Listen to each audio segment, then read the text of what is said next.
कानूनन गलत है। जी जी कानूनन इसलिए गलत है क्योंकि इलेक्शन कोर्ट को गुमराह किया जा रहा है। इनका नाम क्या है आप पढ़िए। वो उनके नाम से वोट मांग रहे हैं कि मैं डेवलपमेंट कराऊं, मैं 15 लाख लाया हूँ, मैं मस्जिद को दिलाया हूँ, मैं कब्रिस्तान को 35 लाख दिलाया हूँ। ये रायबरी जो होती है ना, वोटर को गुमराह कर रहे हैं। अच्छा, आप बोल रहे हैं कि आपको वो कौन है काउंसलर, वो कौन है आपको नहीं मालूम, तो आप भी तो इसी महल्ले के हैं, तो आपने कभी उनके कामों को देखा नहीं? वो कभी हमसे उस तारुफ से मिले ही नहीं, तो क्या वो कभी एक आदमी को बोलो कि भाई हम वो मोहतरमा को देखे हैं, वो कैंडिडेट है।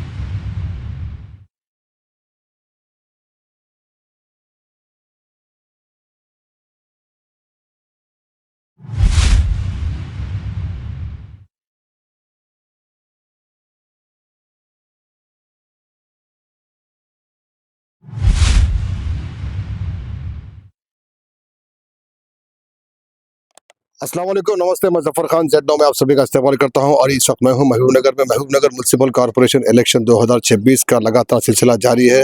हर पार्टी के लोग अपने अपने जोर लगा रहे हैं और घर घर फिरकर आवाम से अपील कर रहे हैं कि वो अपने हक में वोट डालें। तो इस वक्त मैं हूँ वीरानापेट के 34 डिवीज़न में।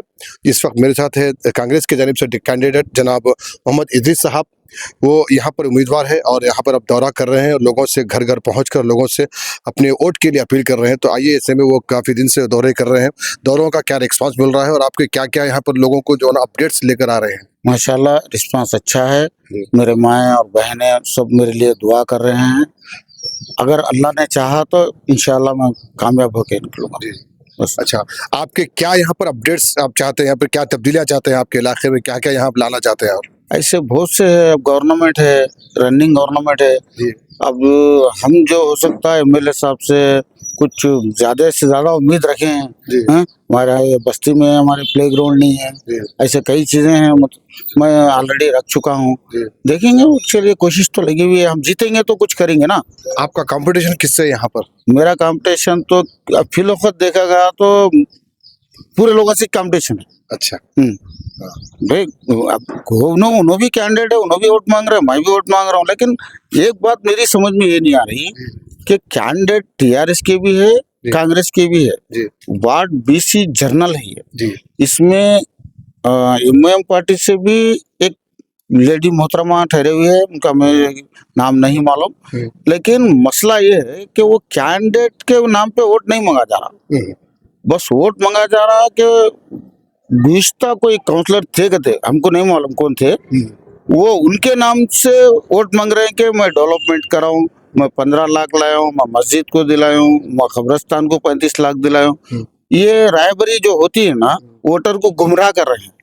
वोटर इलेक्शन कोड में जब आता है तो कोई एक्स हो जाता है।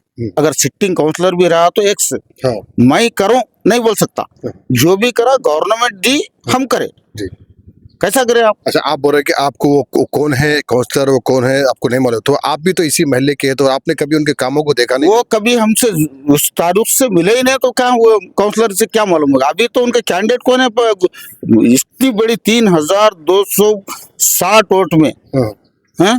कभी एक आदमी को बोलो कि भाई हम वो मोहतरमा को देखे हैं, वो कैंडिडेट है, ये ऐसा कुछ है? जी वोट मांगा जा रहा है ऐसे कि देखो ये कानूनन गलत है। जी जी कानूनन इसलिए गलत है क्योंकि इलेक्शन कोर्ट को गुमराह किया जा रहा है। इनका नाम क्या है आप पढ़िए। जी। हाँ, क्या नाम है? पढ़ रहे हैं।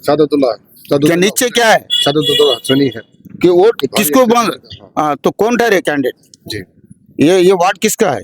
जी बीसी रिजर्व है ना, जी तो फिर वोट किस पे मांगा जा रहा? रायबरी किस पे जा रही है? इलेक्शन कोर्ट का क्या हो रहा है? जी। तो मैं लेके ये बात को आपने अपनी पार्टी में आपने रखा है? हाँ रखा हूँ, मेरी पार्टी क्या में। आपको जवाब आया उसका? मैं पार्टी में रखा हूँ, इलेक्शन कोर्ट को कंप्लेंट दिया हूँ, इलेक्शन ऑफिसर को दिया हूँ, कलेक्टर को दिया हूँ, म्युनिसिपल कमिश्नर को दिया हूँ। अब वो दोनों जाने, वो लोग जाने, कह रहे मेरा इनसे कोई जाती दुश्मनी नहीं है। जी जी मैं कानूनन पूछ रहा हूँ, जी कानून क्या बोल रहा है?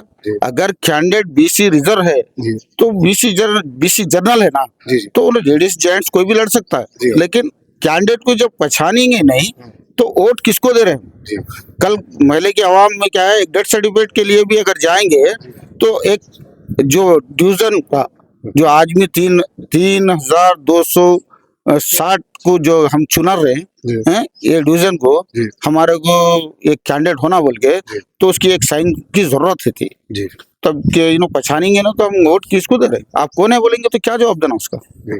हमने देखा, मैं भी यहीं रहता हूँ इस इलाके में, यहाँ पर जो ना प्ले ग्राउंड का मसला है, यहाँ पर भी जो ना बस्ती दवाखाने का मसला है यहाँ पर, नहीं, और मैं यहाँ पर स्कूल का भी मसला है। इस पे आप क्या गौर व फिक्र कर रहे हैं? मैं इंशाअल्लाह मैं 2 चीजों में तो ज्यादा से ज्यादा करूंगा।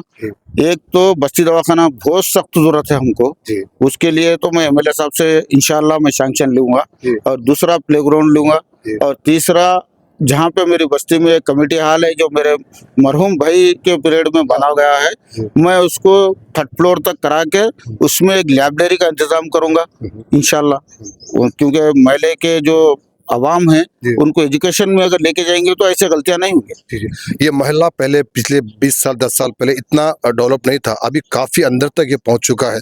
तो यहाँ पर जो लोग सलीम लोग रहते हैं, जो गरीब लोग रहते हैं, उन लोगों को गवर्नमेंट हॉस्पिटल जाने तक बहुत देर लग जाती है। ये गेट का भी बहुत बड़ा मसला है। कई ऐसे डिलीवरीज के यानी प्रेग्नेंट लेडीज होते हैं कि भाई बहुत लोगों को ऑटो वालों को मुश्किल होती है। तो क्या यहाँ पर गवर्नमेंट इस जो भी आप हॉस्पिटल डलवाएंगे उस पर एम्बुलेंस का भी आपको डिमांड रखेंगे? नहीं, गवर्नमेंट की तरफ से एम्बुलेंस खुद एक नहीं 2 गाड़ी का इंतजाम करना पड़ेगा उनको। जी। एक जाएंगी तो एक रहना पड़ेगा जी। क्योंकि अभी एक चले गई फिर तो दूसरे को कुछ प्रॉब्लम आया तो फिर ये गवर्नमेंट कराएंगी, मैं कराऊंगा गवर्नमेंट से। जी। ये हम गवर्नमेंट जब है हमारी तो हम गवर्नमेंट के पूरे बेनिफिट्स लेंगे। जी। जो गरीब आवाम को जो जो मिलना है, जैसा इंदिरा घर दे रहे तो उनको डायरेक्ट दे रहे। जी। जब डबल बेडरूम जो आया था जी। तो किधर गया मालूम नहीं। 10 साल जो मैं थे हम डेवलप करे, हम ये दिलाए बोल रहे हैं। 10 साल में मेरी गरीब आवाम भी, हमारे पास भी स्लम एरिया है जी। हाँ। जिससे हम लोग मेहनत करके जीने वाले हैं, हाँ। तो उनको आज तक डबल बेडरूम का कोई पता ही नहीं है। जी। 10 साल में 1-2 घर भी नहीं आए, जी। कहाँ गए फिर जी। 1-2 घर भी। और भी है बहुत से मसले। अब जैसा कि अब रमजान भी आ रहा है, यहाँ पर लोगों को तरकारी वगैरह लाना हो, कुछ भी लाना हो, तो जो है ना बहुत दूर जाना पड़ता है, गेट पार करके ही जाना पड़ता है, जहाँ पर लोगों को आधा घंटा 1 घंटा गेट के पास से लगाना पड़ता है। तो क्या ऐसे रेतु मार्केट की या रेतु बाजार की आप इधर कुछ डिमांड? नहीं, मैं वो चीजों पे डिमांड कर सकता हूँ, ऐसी कोई मसला नहीं है, वो पड़ जाती। लेकिन हमारे पास गवर्नमेंट प्लेस नहीं है। अंदर जगह आपको जगह रौफ साहब की दरगाह है इंशाल्लाह, वो वहाँ के जो डिवीजन पे जो कैंडिडेट लड़ रहे हैं इलेक्शन, हाँ। इंशाल्लाह उनसे बात करके हम दोनों मिलके कुछ का हल निकालेंगे। हम ऐसा मैं नहीं बोल सकता हूँ। जी। अच्छा, इसके अलावा आप इस वक्त आप दौरे कर रहे हैं, आपके अवाम से आप क्या अपील करना चाहिए? बस मैं ये बोल रहा हूँ कि मेरी गवर्नमेंट है, मेरे एमएलए साहब है, आप किसी को भी वोट देंगे तो जाकर खड़े रहना तो उनका नहीं है। जी। लेकिन वो क्यों, मैं इंशाल्लाह काम कर रहा हूँ, मेरे में कुव्वत है, एक लड़ने की भी कुव्वत है, कुछ फंड लाने की भी कुव्वत है। इंशाल्लाह आप मेरे लिए मेरे हक में वोट दीजिए। चलिए, बहुत बहुत शुक्रिया। अस्सलाम वालेकुम। इंशाल्लाह अस्सलाम वालेकुम। दुआ कीजिए, मेरे बस्ती के सारे लोग मेरे लिए दुआ कीजिए। बहुत बहुत शुक्रिया। तो ये थे जनाब मोहम्मद इदरीस, जो कि इस वक्त यहाँ पर वीराना पेट पे अपने वार्ड में दौरा कर रहे हैं, घर घर पहुँच रहे हैं, और इस वक्त इस तरह वो जो वो वादे और इरादे जो ख्यालात लेकर आए हैं, अब देखते हैं अवाम क्या चुनकर लेकर आती है, क्या इन्हें किस तरह से जो ना वोट इनके हक में आते हैं। और अब जब 11 तारीख को वोटिंग होगी, फिर इसके बाद जो काउंटिंग होगी, जो जीत कर आएगा तब ही वक्त बताएगा कि क्या यहाँ पर तब्दीलियाँ लेकर आ सकते हैं और क्या वक्त लेकर आता है। तो ऐसे ही अपडेट्स और न्यूज़ देखने के लिए हमारे चैनल ZNOW TV को आप यूट्यूब पर सब्सक्राइब करें, फेसबुक इंस्टा पे फॉलो जरूर करें। अल्लाह हाफिज़।